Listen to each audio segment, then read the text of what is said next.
Online dating always feels like a gamble, but I never would have imagined my Tinder match Tim would turn out to be a wanted criminal.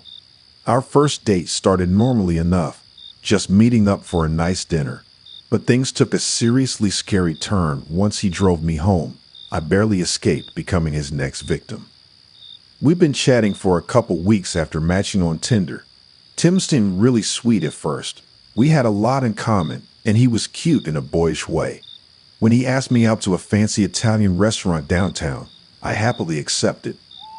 Tim was totally charming over dinner. He showered me with compliments and regaled me with funny stories about his job and family. I really felt like we hit it off. For the first time in forever, I thought maybe I'd finally met a great guy. After we finished eating, Tim offered to drive me home since I'd taken the bus to meet him. Everything was still cool at that point, so I gave him my address and hopped in his pickup truck. We jammed out to music and joked all the way to my place. When we got there, I said a polite goodnight and reached to open the door, but then Tim asked if he could come inside for a bit. He said he wasn't ready for our date to be over yet. That put me on edge immediately. I told him no way, maybe some other time. Well, he did not like that. I'll never forget the dark look that came over his face.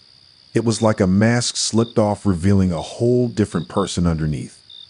Tim demanded again that I invite him in, getting more aggressive. When I held my ground, he lost it and let himself in the unlocked passenger door before I could react. Then he just glared at me silently from the other side of the truck. My heart pounded as I realized I was trapped with someone dangerous. I feigned calmness and told Tim I was going to run inside for a second. The moment I was out of the truck, I bolted for my front door. Frantically, I locked myself in the bathroom and called the cops with shaking hands. The dispatcher said officers were on their way, but it would take some time since I lived on the outskirts of town. I just had to survive until then. Meanwhile, Tim was pounding on the bathroom door, shouting threats. He said if I didn't come out right now, I'd regret it. The thinly veiled menace in his voice made my blood run cold. It felt like an eternity waiting barricaded in that tiny bathroom while Tim ransacked my house looking for a way to get to me. I kept imagining him bursting in with an axe like something from a slasher film, pure nightmare fuel. But miraculously, before time breached my hiding spot, red and blue lights flashed through the window. Never have I been so relieved to see police cars. I cried out that I was trapped in the bathroom by an intruder. As the officers came in yelling at Tim to put his hands up, I heard him make a run for the back door. Luckily, the cops caught him before he could escape or hurt anyone else. I later learned he was a wanted man who had kidnapped several women after luring them on dates. Thanks to me calling 911 so quickly, I'd escaped becoming another one of his victims that night. The police said Tim would use his charm to get women to trust him before turning violent when they were alone. It still makes my skin crawl thinking about how close I came to such a horrifying fate. I know meeting strangers online comes with risks, but I thought I was being smart about it. Tim seemed totally normal at first. Just goes to show you truly never know someone's dark side until you're trapped in a nightmare with them. I'm sticking to group dates from now on, if I ever work up the courage to date again after this trauma. My Tinder tale just reinforces that monsters are real and could be lurking behind any smiling profile pic. Always trust your instincts, and never be afraid to call for help when you feel threatened. The police saved my life that night. No perfect match is worth risking your safety over.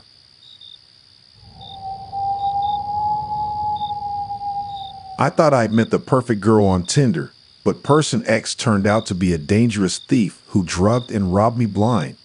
Our date started out fun enough, but quickly took a chilling turn once we got to the bar. I'm lucky I escaped with my life that night. S and I had really hit it off chatting on the app. She was gorgeous in her photos with a bubbly personality and tons of shared interests. When she suggested catching a movie and drinks for our first date, I jumped at the chance to meet this amazing woman in person. We saw some forgettable comedy flick and grabbed a bite to eat after. So far, X was just as witty and charming as she'd seemed online. I couldn't believe my luck scoring a date with someone so cool and hot. At the bar, I offered to buy X a drink. She smiled and said she'd love a rum and coke. I got the same, eager to keep the conversations flowing. But after just a few sips, I started feeling off. At first, I figured the alcohol was hitting me harder than expected, but the room rapidly started spinning and blurring at the edges. Then this heavy weakness set in, like my muscles were turning to mush. I tried to ask X if she felt the same way, but my tongue felt thick and uncoordinated. By then I was swaying on my stool, finding it impossible to form words. The last thing I remember is X murmuring something about getting me home safe as everything went black. When I came to, I was alone lying in the grimy alley behind the bar. At first I thought maybe I'd passed out drunk until I realized my wallet, phone, and watch were all missing. The full gravity of the situation sank in. I'd been drugged and robbed. Somehow I staggered inside to get help. The staff seemed reluctant to call the police, saying I probably just had too much to drink. But I knew X had set me up. The cops at least dusted my glass for prints and took a statement once I convinced them. However, there wasn't much to go on. Tinder didn't have any trace of X's profile or our conversations. The bar footage only showed us sitting together, nothing criminal. Then X leading me outside before disappearing into the night with my valuables. In desperation, I paid a tech expert to dig deeper, but he said X's digital footprint had been wiped clean. Like she was some sort of high-tech ghost. No social media accounts, no phone records, not even a last name to search. Just vanished into thin air after drugging and robbing me. The whole ordeal left me shaken to the core, constantly looking over my shoulder to see if X might reappear. How could I have been so stupid to trust a total stranger?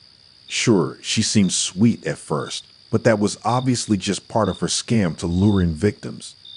For all I know, X targeted dozens of other guys the exact same way. Maybe I'm lucky she hadn't moved on to more violent crimes yet. Being drugged and robbed could have been the least horrific outcome once I was helpless under her control. I still have no clue what substance she slipped me. The doctor said it was probably some cocktail of sedatives, enough to knock me out cold so she could swipe my most valuable possessions. I'm just grateful I woke up the next morning with only a headache instead of in some serial killer's basement or worse. This whole nightmare just reinforced that you can't believe everything you see on the internet. Monsters often hide behind pretty profile pics and flirty messages. X seemed incredible online, but turned out to be a straight-up evil predator in real life. I may never get back the money she stole or find any trace of the phantom who temporarily ruined my life.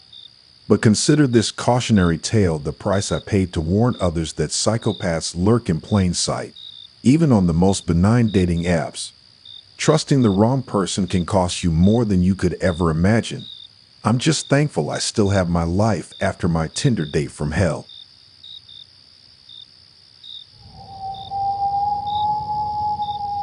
I was so excited to take this amazing girl I met on Tinder on a cute little picnic date.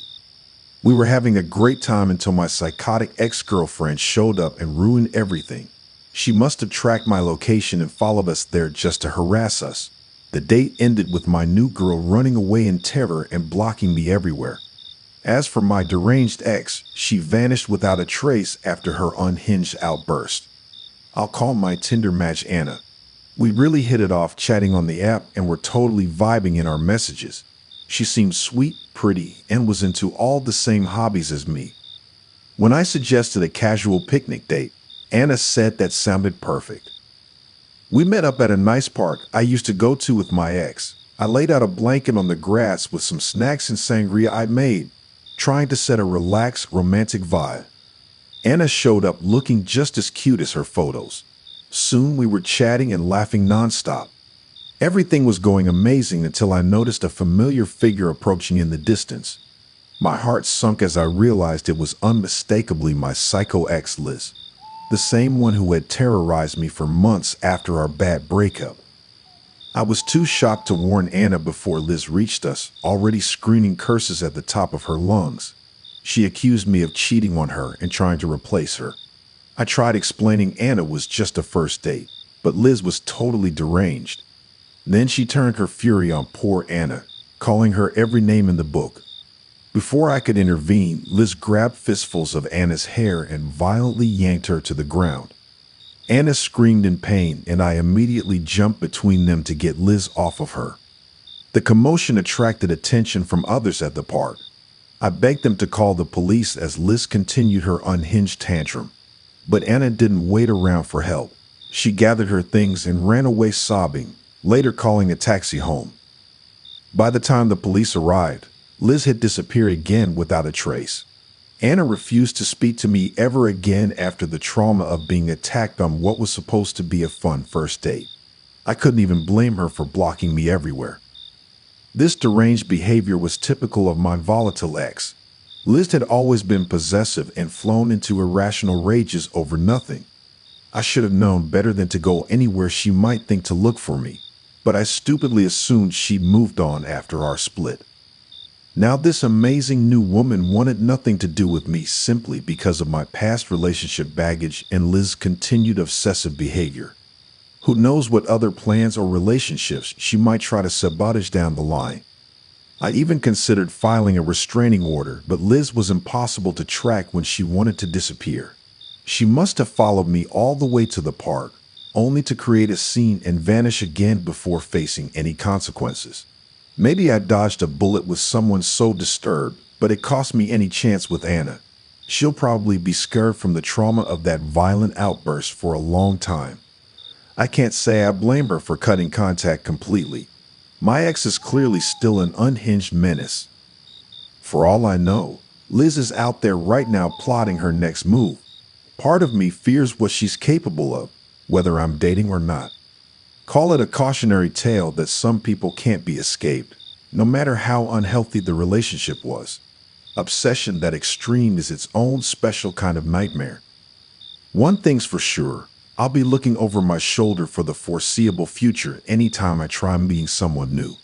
Because my clearly unwell ex-girlfriend will apparently stop at nothing to sabotage any shot I have at happiness without her, no matter who gets hurt in the process. The scars from that derailed picnic date will haunt me forever.